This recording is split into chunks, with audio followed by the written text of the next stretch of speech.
오늘 함께 나눌 말씀 보겠습니다. 레위기 21장 1절부터 3절까지 말씀 함께 봉독하고 말씀 나누겠습니다. 레위기 21장 1절부터 3절까지 말씀입니다. 봉독합니다. 여호와께서 모세에게 이르시되 아론의 자손 제사장들에게 말하여 이르라. 그의 백성 중에서 죽은 자를 만짐으로 말미암아 스스로를 더럽히지 말려니와 그의 살붙인 그의 어머니나 그의 아버지나 그의 아들이나 그의 딸이나 그의 형제나 출가하지 아니한 처녀인 그의 자매로 말미암아서는 몸을 더럽힐 수 있느니라. 아멘. 자, 오늘 나눌 말씀의 제목을 제사장의 거룩이라고 했습니다. 제사장이 누군지 아시죠? 그리고 이 레위기가 주어지고 있는 시대가 대략 지금이냐, 뭐 중세냐, 고대냐, 옛날 얘기냐, 이것도 감을 잡으실 거예요. 하나님이 레위기의 말씀을 주고 계신 것은 이 스토리상으로 볼 때에는 광야, 출애굽 이후 광야에서 이 법들을 주신 것이고, 그리고 이 법들은 가나안 땅에 들어가서 살 때에 이 하나님의 법을 따라서 살도록 하신 내용이지요. 레위기의 내용들이 그렇게 다 하나님이 주신 법들로 되어 있고요. 그리고 성결법전이라고 지금 나누고 있는 내용들이 성결법전에 해당하는 부분들인데요. 그 부분들은 앞의 내용하고 조금 구분이 된다고 했었죠. 1장부터 16장까지는 제사장들을 위한 제사의 매뉴얼, 그 제사를 어떻게 하는 것인가, 제사의 종류는 무엇이 있는가, 제물을 드릴 때는 어떤 방법으로 드려야 하는가, 그 중에 제사장의 몫은 어떤 것인가, 뭐 이런 내용들이 담겨 있지요. 그래서 제사장을 위한 매뉴얼이다, 이렇게 말할 수 있고요. 이 성결법전이라고 부르는 17장 이후의 부분은 누구를 위한 말씀이라고 했죠? 누가 듣고 지켜야 하는 말씀? 온 백성들이요. 그죠? 하나님의 온 백성들, 거기에 더하자면 하나님의 백성들이 살아가고 있는 그 땅에서 함께 살아가는 거류민들, 외국인이거나 다른 민족인데 하나님의 백성들과 함께 살아가는 사람들을 위한 법입니다. 하나님의 사람들의 살아가는 그 터전, 그 땅에서 사는 삶은 다 어때야 된다고 요구하시죠? 거룩해야 한다. 하나님의 백성들을 향해서 거룩하라 라고 요구하고 있는 것이 이 성결법전의 한마디로 요약하면 귀결되는 그런 결론이라고 할 수 있습니다. 그래서 오늘도 역시 거룩에 대해서 이야기를 하고 있는데, 오늘은 제사장의 거룩을 이야기하고 있어요. 내용이 레위기 21장의 내용 자체가 1절에서 3절까지 읽었지만 그 내용을 이렇게 말하고 저렇게 말하고 더 확장해서 말하고 그러는 내용이에요. 제사장을 향해서 거룩하라고 요구하시면서 제사장이 거룩하지 않은, 그러니까 부정한 상태가 될 수 있는 그런 경우에 대해서 말씀하고 있습니다. 아까 이 성결법전의 앞부분이 제사장을 위한 매뉴얼이라고 말씀드렸는데, 여기 또 제사장을 위한 말씀이 나오죠. 근데 이 내용은 성결법전 안에 있는 것이고, 내용상 또 제사법이 아니라 제사장의 거룩함을 지키라는 말씀인 것을 볼 때에 이 성결법전, 그러니까 하나님의 모든 백성들, 하나님의 백성들의 땅에서 사는 모든 사람들을 위한 법들 중에서 제사장을 위한 법을 주고 계신 거라고 볼 수 있어요. 조금 다르죠, 초점이. 제사장은 어떻게 거룩함을 지켜야 하는가, 제사장은 왜 일반 사람들보다 더 높은 수준의 거룩함을 가져야 하는가, 이런 것들을 생각해 볼 수 있는 말씀입니다. 말씀은 지금 21장 1절에서 3절까지 읽은 말씀이 그렇습니다. 장례와 시신의 접촉에 대해서 규정하는 것으로 말씀을 시작하고 있어요. 기본적으로 부정한 것, 하나님 앞에 정하지 않은 부정한 것에 대한 얘기인데, 부정한 것은 부정한 것이 깨끗한 정한 것에 접촉했을 때에는 부정함이 깨끗함을 더럽혀서 부정해지는 것, 요게 기본 개념입니다. 그래서 사람들이 정한 상태로 있어도 부정한 것에 접촉하거나 부정한 행동들을 하면 부정하게 되는 거예요. 그럼 어떻게 해야 되죠? 이 율법의 기본이에요. 깨끗했어도 부정하게 되면 하나님 앞에 정결례를 통해서 다시 깨끗해져야 합니다. 깨끗함, 거룩함, 정결함, 정함을 회복해야 되는 것. 요게 이 율법의 부정과 정함에 대한 기본 개념이에요. 그래서 죽은 것, 사람의 시체나 죽은 동물의 사체도 마찬가지. 사람이 시신이나 동물의 사체에 접촉하면 그것은 주검이기 때문에 그 사람을 부정하게 만드는 겁니다. 이건 기본 개념에 해당하는 거예요. 근데 오늘 읽은 말씀을 다시 되돌아보면요, 하나님이 모세에게 말씀하셔서 아론의 자손 제사장들에게 요거 잘 지켜라. 근데 예외가 있다. 이렇게 말씀해 주시는 거예요. 백성 중에서 죽은 자를 만짐으로 스스로를 더럽히지 말라. 죽은 자를 접촉하는 것은 부정하게 되는 것이니 제사장은 특별히 이것에 주의하라. 이런 말씀인 거예요. 근데 예외가 있는데 그 다음 2절을 보면 그의 살부친 그의 어머니, 제사장의 어머니나 아버지나 그의 아들이나 그의 딸이나 그의 형제나 자매인데 결혼하지 않은 자매에 대해서는 몸을 더럽힐 수 있다. 무슨 얘기예요? 이 가족들, 직계 가족들의 장례에서는 그들의 시신과 접촉할 수 있다. 근데 뭐라고 표현했어요? 몸을 더럽힐 수 있느니라. 하면 안 되는 건데 제사장으로서 더 조금 엄격하게 이런 부정해짐을 금하고 있는 말씀을 먼저 원칙으로 주셨는데, 근데 직계 가족인 경우에는 부정해질지라도 예외적으로 접촉할 수 있다 하는 예외 조항을 주시는 거예요. 그러니까 제사장은 시체를 만져서 부정해지면 안 되는 게 원칙이지만 그게 예외가 되는 아주 가까운 가족들, 가족관계에 있어서 장래에 참여하고 사랑하는 가족들의 시신이지만 만지고 이렇게 하는 것은 여러 가지 면에서 볼 때 허용되는 것이 납득이 되는 일이죠. 근데 말씀의 끝에 어떻게 되어 있어요? 더럽힐 수 있느니라 이렇게 되어 있어요. 그러니까 제사장이 가족이라고 해도 시신을 만졌을 때 더러워지는 건 더러워지는 거다. 부정해지는 건 부정해지는 거다. 그래서 뭘 해야 된다? 정결례를 해야 된다. 예외를 둔다고 해서 부정해지지 않는 것은 아니에요. 그러나 부정해질지라도 그들에 대해서는 예외를 둔다. 그거는 허용한다. 봐준다. 자, 이런 말씀인 거죠. 그리고요, 쭉 말씀을 읽다 보면, 이런 관점에서 쭉 읽다 보면 여러 가지 얘기들을 합니다. 처음에 이제 1, 2, 3절에서는 시체와 접촉하지 말라. 근데 직계 가족인 경우에는 허용한다. 그렇게 얘기를 하고 있고요. 결혼 관계나 또는 성관계나 여러 가지 일들에 대해서 제사장들이 부정해질 수 있는 일들에 대해서 경고하시고 그것들을 조심하도록 얘기하고 계세요. 그리고 조금 더 읽어보면 이거 읽으면서도 눈치를 못 챌 수도 있어요. 문장이 조금 쉽지 않아요.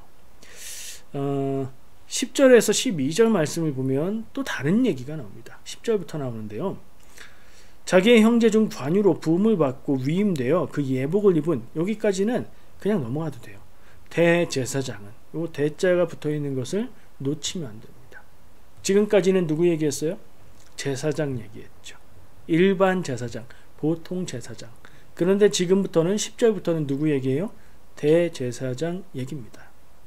대제사장은 그의 머리를 풀지 말며 그의 옷을 찢지 말며 어떤 시체든지 가까이 하지 말지니 그의 부모로 말미암아서도 더러워지게 하지 말며 그 성소에서 나오지 말며 그의 하나님의 성소를 속되게 하지 말라. 이는 하나님께서 성별하신 관유가 그 위에 있음이니라. 나는 여호와니라. 관유는 제사장의 머리 위에 기름 부을 때 쓰는 그런 의식의 기름입니다. 그러니까 하나님이 그를 대제사장으로 선택하신 그것이 있기 때문에 대제사장은 일반 제사장들은 가족일 경우에는 부정해질지라도 허용을 했는데 대제사장은 그것도 안 된다. 요 말씀이에요. 이해가 되시죠? 제사장의 경우는 조심해야 되고 안 되는데 되는 경우가 몇 가지 있어. 근데 대제사장은 그것조차 안 돼. 대제사장은 가족의 장례에서도 시신을 만지면 안 된다. 이렇게 기준을 좀 다르게 주고 계신 법의 내용이에요. 제사장과 대제사장에게 거룩함의 기준을 다르게 요구하시는 이유는 무엇일까요? 어떤 생각이 드세요? 대제사장은 대자가 붙었잖아요. 더 높잖아요. 그래서 더 엄격한 기준을 요구하시는 걸까요? 언뜻 보면 그렇게 보이기도 합니다. 그리고 그렇게 생각하고 해석해도 아니 그건 틀렸어 라고 말하기는 쉽지 않아요. 왜냐하면 성경 말씀 하나님이 법을 주셨지 거기에 대한 해석을 자세히 달아두진 않으셨기 때문이죠. 거기에 대한 해석은 누가 했어요? 사람들이 한 겁니다. 율법학자들이 하고 신학자들이 하고 해석을 해서 적용을 하는 거예요. 그래서 대제사장이니까 더 높으니까 더 엄격하게 지켜야지 가족의 장례라고 해도 대제사장은 안 될 것 같아. 이렇게 생각하기가 쉽단 말이죠. 근데 다르게 생각할 수도 있습니다. 이걸 좀 현실적인 이유를 생각해 볼 수 있어요. 제사장은 몇 명일까요? 많습니다. 제사장은. 누가 제사장이 될 수 있죠? 아론의 자손이라고 아까 나왔죠? 아론의 자손은 어느 지파일까요? 레위 지파죠. 레위 지파. 레위 지파의 사람들이 제사장이 될 수 있는 가능성을 갖고 있고 또 제사하는데 필요한 일들을 같이 돕는 그리고 기타 다른 일들을 하는 그러니까 레위 지파는 다른 지파들하고 구별돼서 하나님의 일을 하는 사람들로 구별이 됩니다. 그리고 그 중에 레위 지파 중에 아론의 자손들은 제사장이 될 수 있는 거예요. 자, 그런 제사장이 하는 일은 뭘까요? 하나님 앞에 백성들이 제물을 가지고 왔을 때 그 제사하는 것들을 의식을 집전하고 하나님 앞에 제물을 드리고 그런 일들을 하지요. 근데 대제사장은 숫자가 많이 있었습니다. 아까 말한 대로 레위 지파 중에 아론의 자손들로 쭉 내려가면서 많은 숫자의 제사장들이 순번을 정해서 차례대로 날짜별로 이 제사하는 일을 하고 있었어요. 그러면 만약에 오늘 말씀에서 주신 것처럼 가족의 장례가 있어서 어쩔 수 없이 너무 슬픔에 그리고 사랑하는 가족이기 때문에 시체를 만졌어요. 그럼 어떻게 돼요? 부정해지는 거죠. 부정해지면 하나님 앞에 제사하는 일을 할 수 있어요? 없어요? 없습니다. 제사장이지만 부정해졌기 때문에 제사의 일을 할 수 없어요. 그러나 문제가 없어요. 왜냐하면 다른 제사장이 그를 대신해서 그 자리를 채우면 되기 때문이죠. 그런데 대제사장은요? 대제사장은 원칙적으로 한 명뿐입니다. 신약 성경에 보면 복음서에 예수님 잡아가고 재판하고 그럴 때 대제사장들이라는 표현이 나와요.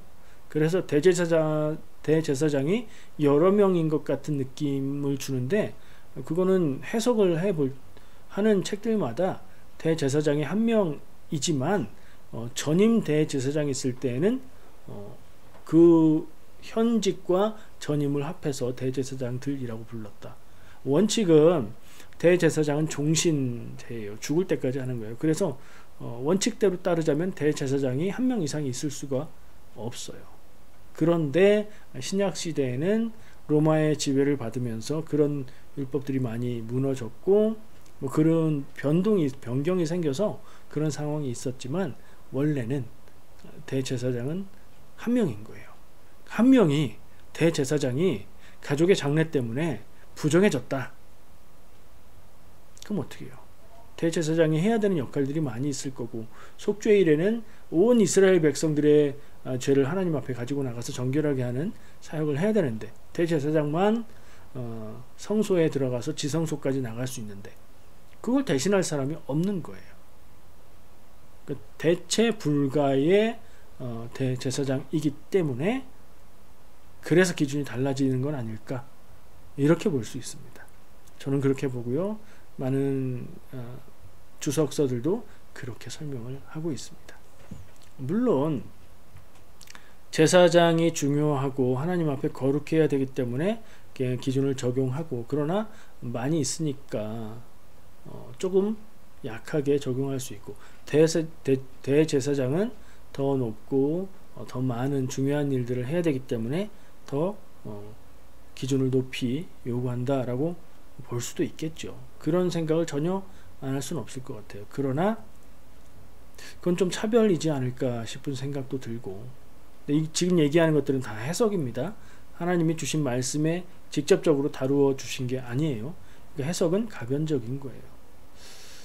그런 생각들이 드는데, 현실적으로는 대체 불가이기 때문에, 대제사장의 자리가 공석이 되면 안 되기 때문에 대제사장은 절대로 가족의 장례에도 참여하지, 그 시체와 접촉하지 못한다, 이렇게 생각하는 게 맞을 것 같습니다.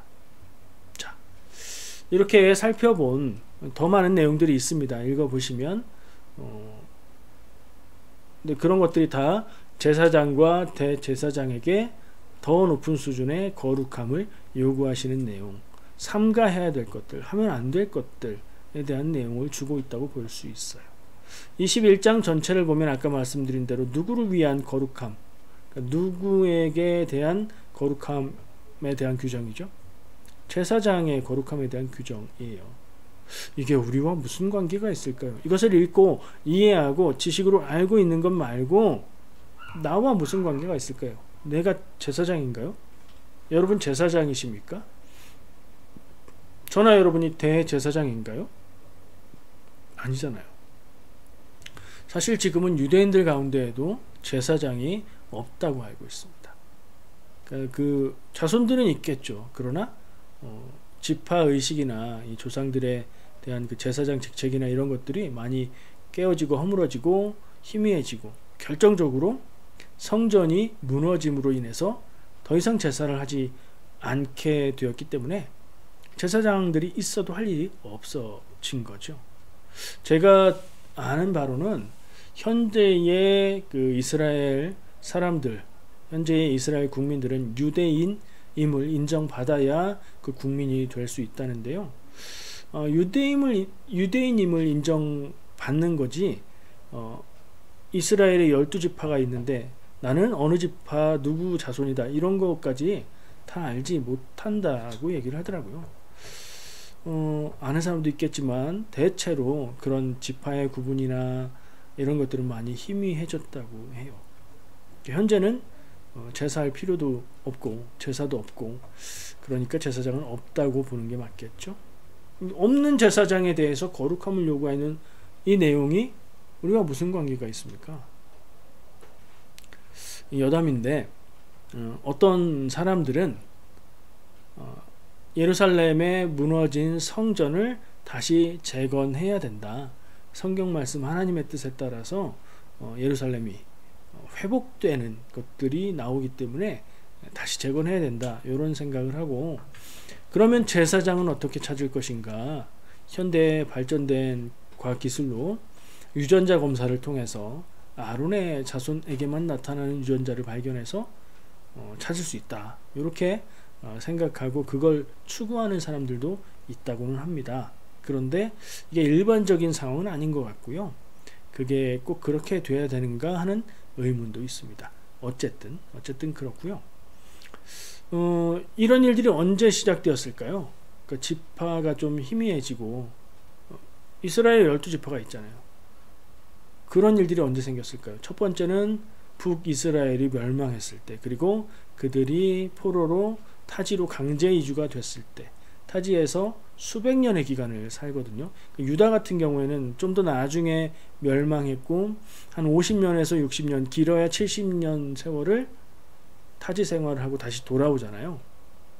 그러니까 그렇게 길지 않았어요. 근데 이스라엘은 100년 이상 더 먼저 멸망했기 때문에 이스라엘의 자손들은 타국에 가서 살면서, 전부 다는 아니지만 어쨌든 그 이주했던 사람들은 타국에서 살면서 자기 뿌리를 많이 잃었을 거예요. 자기들이 하나님의 백성, 이스라엘 백성이라는 것은 기억하고 하나님 신앙은 가지고 있었겠죠. 그것조차 잃어버린 사람들은 돌아올 기회가 있을 때 안 돌아왔을 거고요. 돌아온 사람들은 자기들이 하나님의 백성인 것은 기억하지만 자기들의 지파는 많이 잃어버리고 잊어버린 그런 상태였을 것 같아요. 그리고 유다까지 멸망한 후에, 그때를 포로기라고 부르죠. 포로기 때는 이미 두 가지 조건이 있는데, 하나는 성전이 파괴되어서 성전이 더 이상 없기 때문에 성전에서만 드릴 수 있는 제사를 드릴 수가 없게 된 점, 그리고 또 하나는 새로운 땅 타지에서 살아가면서 성전 제사를 할 수 없기 때문에 신앙을 지켜가기 위한 새로운 제도가 생겼는데, 회당이라고 부르는, 신약 성경에 보면 회당 나오죠. 그게 구약에는 없었는데 신약에 나오는 이유가 그 중간에 생긴 거기 때문에 그래요. 그러니까 회당이라는 제도를 통해서 어느 곳에 있든지 유대인이 한 10명 정도, 이 정도만 되면 회당을 만들고 거기에 모여서 신앙교육을 하고 언어교육을 하고 민족의 신앙과 정체성을 지키는 그런 일들을 했었어요. 그러니까 성전 종교에서 회당 종교로 이 의식들이 바뀐 거죠. 그러다 보니까 제사장이 제사하는 것이 중심이었던 유대교에서 회당에 모여서 율법을 배우고 성경 말씀을 배우고 가르치고, 또 우리가 예배 때 설교하는 것처럼 말씀을 읽고 그것에 대해서 가르치는 그런 것으로 이 유대교의 종교의식이 변화됐어요. 그 변화는 형태만 변한 게 아니라 그 주도하는 사람, 지도자가 변경이 됐는데, 성전 시대에는 제사장이었죠. 회당 시대에는요. 생각해 보세요. 누가 회당을 지키고 관리하고 회당에서 누가 가르쳤어요? 회당에서 가르친 사람들은 랍비라고 부르는 사람들이죠. 신약 성경에 나오잖아요. 예수님도 랍비라고 불렸고요. 선생님이라는 뜻이에요. 하나님의 말씀, 하나님의 율법을 가르치는 선생님이라는 거예요. 그 사람들은 제사장이 아닙니다. 또 서기관 같은 사람들, 하나님의 율법을 잘 아는 전문가이면서 성경 말씀을 필사하는 일을 맡았던 사람들, 이 사람들로 제사장에서 랍비와 서기관들로 이 주도적인 세력이 바뀌었어요. 제사장은 사제라면 랍비와 서기관은 평신도 학자라고 부를 수 있을 것 같아요. 자, 무슨 얘기에서 시작했어요? 이 레위기 21장에 제사장의 거룩함에 대한 하나님의 말씀과 법이 우리와 무슨 관계가 있을까? 첫 번째, 얼른 떠오르면서 적용이 되는지 안 되는지 생각해 봐야 될 것은, 현재 우리의 교회가 있고 교회에서 지도자 역할을 하는 목회자들이 있다. 이 사람들이 제사장에 해당하니까 이 사람들이 더욱 거룩해야 되는, 이거를 우리가 생각할 수 있다. 목회자들 향해서 우리 성도들보다 더 엄격한 거룩함을 요구해야 된다. 저한테 더 거룩해야 됩니다. 이렇게 적용하고 싶은 생각이 막 드실 거예요. 근데 아닙니다. 목사는 제사장과 다릅니다. 제사장은 단적으로 혈통을 통해서 아론의 자손이 제사장이 되는 거죠. 그러니까 세습되는 종교 지도자인 거예요. 하나님이 세우신 제도고요. 근데 목회자는요, 목사는요, 아니죠. 하나님의 부르심과 사명을 따라서 헌신했을 때에 안수를 받고 그 사명을 감당하는 사람들이죠.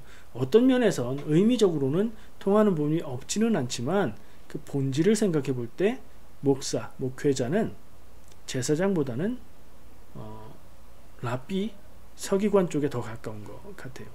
그러니까 목회자들에게 이 말씀을 적용하고 평신도 그냥 성도들은 한 걸음 물러나서 편하게 이 말씀을 보고 목회자들에게 적용해도 되는 게 아니에요. 그러면 우리하고 무슨 관계가 있습니까? 이 부분 제일 중요한 얘기인 것 같아요. 누구에게 적용해야 될까요? 제사장도 없다면서요, 지금은. 그럼 이 내용은 그냥 옛날에나 필요했던, 지금은 필요 없는 그런 내용일까요? 아니에요. 이 레위기 21장에서 제사장들에게 특별한 더 엄격한 거룩함을 요구하시는 이 말씀들의 내용들을 우리가 읽고 이해하면서 그 안에 담겨있는 하나님의 뜻을 찾을 수 있고 그것들을 적용할 수 있어요. 제일 쉽게 적용하는 방법만 한번 해볼게요. 자, 우리 개신교 교회는 제사장이 있어요. 아까는 없다면서요. 있어요. 누가 제사장이에요? 모든 성도들이요. 그걸 뭐라고 해요? 만인 제사장이라고 얘기하죠. 모든 성도들이 하나님 앞에 다른 제사장의 도움이 필요 없이 하나님 앞에 직접 나갈 수 있습니다. 이게 언제 일어난 일이에요? 예수 그리스도께서 십자가에 못 박혀 죽으실 때 그때에 성소의 휘장이 쪼개어지고 갈라졌다. 성소의 휘장이 뭐예요? 성전에 가면 울타리가 있고 그 안에 뜰이 있고 그 안에 건물이 있어요. 그 건물이 성소고요. 건물은 들어가면 다시 큰 휘장으로 막혀 있어요. 그래서 나누어져 있는데 막혀 있기 그 더 안쪽 말고 바깥쪽이 성소인 거고 그 안쪽은 더 거룩한 곳이라고 해서 지성소. 그 지성소에 뭐가 있냐면 하나님의 법궤가 있는 장소. 거긴 누가 들어갈 수 있다? 딱 한 사람 대제사장만 들어갈 수 있었어요. 제사장을 통해서 하나님 앞에 나가는 거였는데 예수님의 죽으심을 통해서 그 휘장이 갈라졌다는 게 무슨 의미냐? 모든 사람이 하나님 앞에 자기의 제사장으로 하나님 앞에 직접 나아가서 기도하고 하나님의 뜻을 듣고 하나님의 뜻을 따르고 하나님을 직접 만날 수 있게 된 그런 일이라는 거예요. 그 이후로 교회는 모든 사람이 제사장이다 이렇게 말하는 거예요. 그러면 너무 쉽게 적용할 수 있죠. 모든 성도에게 이걸 적용해야 된다. 근데 의미가 좀 안 맞는 것 같지 않나요? 이 말씀을 주실 때는 다른 백성들도 거룩해야 되지만 제사장은 좀 더 엄격한 기준을 가져야 된다는 특별한 거룩함을 요구하시는 건데 그래요. 이런 구체적인 제도들 오늘 소개했던 것들 장례와 시체와 접촉하는 거, 성관계, 결혼하는 거 뭐 이런 등등의 것들을 그대로 적용하는 거 그건 적절하지 않죠. 근데 그것들이 뜻하고 말을 하고 있는 바 제사장으로서 하나님의 일을 감당하고 인간을 하나님 앞에 정결하게 해주는 그런 도움의 역할을 하는 그런 사람들 우리 모두 우리 성도들 우리는 하나님 앞에 더욱 거룩해야 된다. 누구에 비해서요? 그런 의식도 없고 그런 관계도 없는 사람들, 믿지 않는 사람들에 비해서 이런 식으로 적용해 볼 수 있을 것 같아요. 그러니까 여러분들이 오늘 말씀들을 다시 한번 생각해 보고 어떻게 나에게 거룩함에 대한 요구를 제사장의 거룩함에 대한 요구를 나에게 적용할 수 있을까? 이런 생각을 해보는 건 중요한 것 같습니다. 근데 구체적인 게 필요하죠. 제가 좀 구체적인 것을 몇 가지 생각해 봤어요. 자, 이 제사장의 거룩 규정이 말하는 시신과의 접촉이나 성관계나 결혼이나 이런 문제들이 다가 아니고 그런 규정들만 지키는 게 중요한 게 아니고 그 의미를 생각해 볼 때 저는 이렇게 조금 바꿔서 생각해 봤습니다. 내가 하나님 앞에 서지 못하게 하고 그러니까 부정하다는 이 의미를 생각한 거예요. 왜냐하면 부정하다는 것은 한자 말로 깨끗하지 않다는 말이죠. 정하다는 게 깨끗하다는 말이고 정한 것은 온전한 것, 제대로 된 것. 근데 이게 부정하면 나쁜 것, 죄 지은 것, 다시 회복되지 못할 것 이런 의미가 아니에요. 부정하다는 것 자체가 하나님 앞에 나아가기에 온전한, 완전한 상태가 아니라는 말이에요. 죄가 아닙니다. 그런 생각을 하면서 적용해 봤을 때 부정함에 대한 경고를 주시는 것은 정해라, 깨끗해라, 거룩해라 하시는 말씀. 그런 의미들을 생각할 때 하나님 앞에 서지 못하게 하는 것, 내가 하나님 앞에 나아가지 못하게 하는 것, 코람데오라고 말하죠. 하나님 앞에서 살아가는 성도의 삶을 살지 못하게 만드는 일들이 우리에게는 이 거룩함을 깨는 것들이겠구나. 그런 것들을 우리가 생각하고 나의 삶 가운데에 무엇이 내가 하나님 앞에 나아가고 하나님과 친밀해지고 더욱더 하나님께 가까이 가게 하는 것을 막고 있느냐, 이걸 생각해 보았습니다. 딱 3개만 나누겠습니다. 첫 번째, 오늘 불렀던 찬양을 생각해 보시면 연결이 될 거예요. 첫 번째, 마음이 상하면 하나님 앞에 서기 어렵다. 마음이 상한 자는 이런 표현하죠.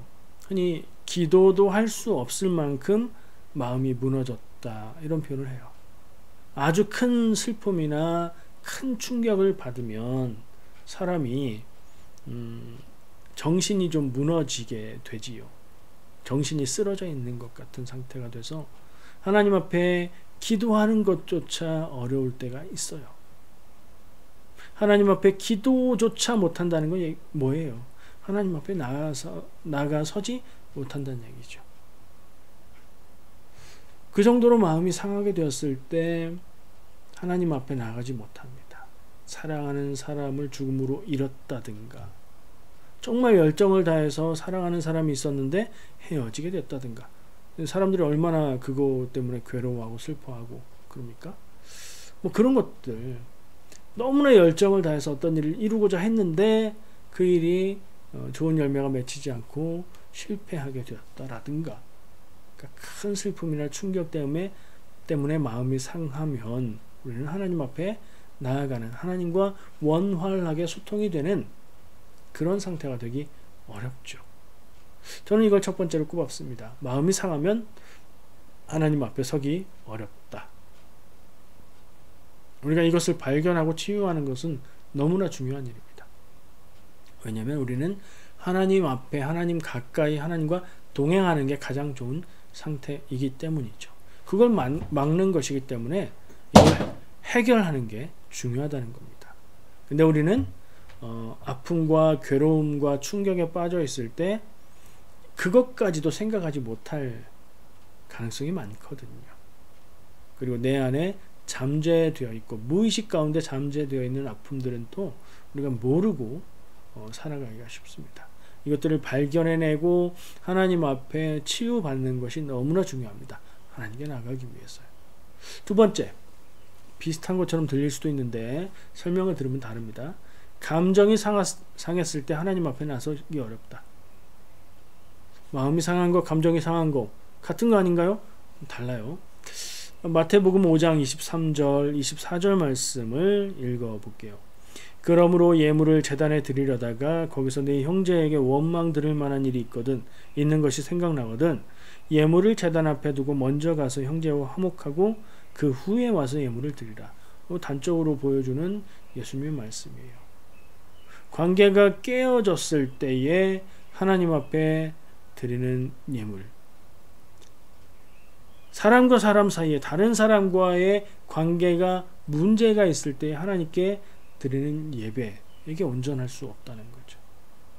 깨어진 관계, 사람과 사람 사이에 관계에 문제가 있어서 감정이 상했을 때에 온전한 예배 하기 어렵죠. 하나님 앞에 나가기 어렵습니다. 느끼십니까 그거? 연인과 싸웠습니다. 대판 싸웠습니다. 그럼 감정이 상하죠. 그리고 기쁘고 감사한 마음으로 예배드리러 가기가 쉬운가요? 어렵습니다. 감정이 상했을 때, 관계로 인한 감정이 상하는 일을 만났을 때 우리는 혼란에 빠지고 영혼은 흔들리고 죄를 짓기 쉬운 상태가 되어 버립니다. 이거 우리가 잘 관리해야 하는 겁니다. 사랑하는 사람과의 사이에 문제가 생기는 이유는 무엇입니까? 사랑하기 때문입니다. 성숙한 사랑이 아니라 어린 사랑을 하기 때문입니다. 어린 사랑은 뭐예요? 집착하고 기대하고 주기보다는 받기를 바라는 마음. 사랑이 아닌 건 아니지만 아직도 어린 미숙한 사랑입니다. 그래서 감정이 상하는 경우가 생깁니다. 그러면 그런 일이 없게 내가 성숙한 사랑을 해야 되겠죠. 하나님 앞에 거룩하기 위해서 우리는 성숙한 사랑을 해야 합니다. 이 성숙한 사랑에 대해서 공부도 해야 하고 노력도 해야 되고 하나님이 그렇게 키워주시기를 기도도 해야 됩니다. 두 번째는 감정이 상했을 때, 관계의 문제로 감정이 상했을 때 하나님 앞에 서기 어렵다. 세 번째, 이건 되게 쉬운 거예요. 여러분들도 생각하실 수 있을 거예요. 이 내용을 얘기하기 전에 말씀을 먼저 볼게요. 창세기 3장 8절부터 10절까지 말씀. 그들이 그날 바람이 불 때 동산에 거니시는 여호와 하나님의 소리를 듣고 아담과 그의 아내가 여호와 하나님의 낯을 피하여 동산 나무 사이에 숨은지라. 여호와 하나님이 아담을 부르시며 그에게 이르시되 네가 어디 있느냐? 이르되 내가 동산에서 하나님의 소리를 듣고 내가 벗었으므로 두려워하여 숨었나이다. 아멘. 어떤 장면이죠? 아담과 하와가 먼저 하나님이 먹지 말라고 한 나무의 열매를 먹고 안 죽어요. 그래서 아담에게도 그 열매를 주어서 먹게 하고 안 죽어요. 근데 분명 하나님이 그것을 먹으면 정령 죽으리라, 절대로 먹지 말라라고 명하셨기 때문에 하나님이 금하신 것을 범했죠. 죄를 범했을 때 하나님 앞에 서기 어렵습니다. 그래서 아담과 하와는 어떻게 했어요? 숨었죠.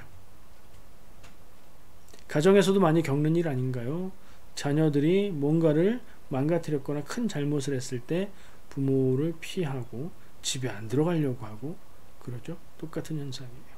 우리도 살아가면서 죄에 물들었을 때, 죄에 빠졌을 때, 죄에 가까이 가고 있을 때 왠지 하나님이 부담스럽고 불편합니다. 죄를 범하는 거, 말 하나마나 우리의 거룩함을 깨트리는 일이죠. 우리 인생의 특별한 순간, 하나님의 은혜를 경험하고 성령이 임하고 그런 순간에는, 우리가 성령 충만하다고 표현하는 그런 순간엔 하나님 앞에 나아가고 싶습니다. 하나님과 가까이 하고 싶어요. 늘 함께 하고 싶습니다. 근데 죄에 가까워지면요, 하나님 앞에 있는 게 불편하고요, 하나님과 멀어지면 편해지고요, 죄가 우리의 거룩을 깨트립니다. 당연한 거죠. 자, 정리해 볼게요. 세 가지. 우리의 거룩, 제사장에게 요구되는 것과 같은 현대의 제사장이라고 할 수 있는 모든 성도들의 거룩을 깨트리는 것들. 첫 번째, 큰 슬픔이나 충격 때문에 마음이 상하면 그러기가 어렵다. 극복해야 됩니다. 두 번째, 관계에 문제가 생겨서 감정이 상했을 때 역시 하나님 앞에 나가 서기 어렵다. 예수님이 말씀하셨죠. 형제와 화목하고 와서 예물을 드려라. 우리가 해결해야 될 부분입니다. 저는 사랑, 성숙한 사랑을 해야 된다고 얘기했죠. 세 번째, 죄를 범했을 때 하나님 앞에 서기가 어렵다. 아담과 하와의 예를 들었습니다. 우리가 쉽게 이해할 수 있습니다. 너무나 당연한 겁니다. 죄는 하나님과 나를 멀어지게 만드는, 거룩함을 파괴하는 가장 무서운 적인 줄 생각합니다. 죄를 버리고 날이 갈수록, 시간이 갈수록 내 삶 가운데에서 죄의 요소들과 죄로 나를 이끌어갈 수 있는 것들을 덜어내고 제거해 나가고 버려가야 할 텐데, 살아갈수록 죄가 쌓이면 안 되죠. 어떤 방향으로 가고 있습니까? 날이 갈수록 죄를 벗어버리시는 여러분 되시기를 축복합니다. 그래서 오늘 제사장의 거룩을 우리의 삶에 적용을 해 봤습니다. 늘 거룩하시기를 축복하고요. 거룩하지 않은 부정한 상태에서 하나님 앞에 나아가고 가까이 가는 거룩한 상태로 살아가는 여러분들 되시기를 축복합니다. 기도하겠습니다.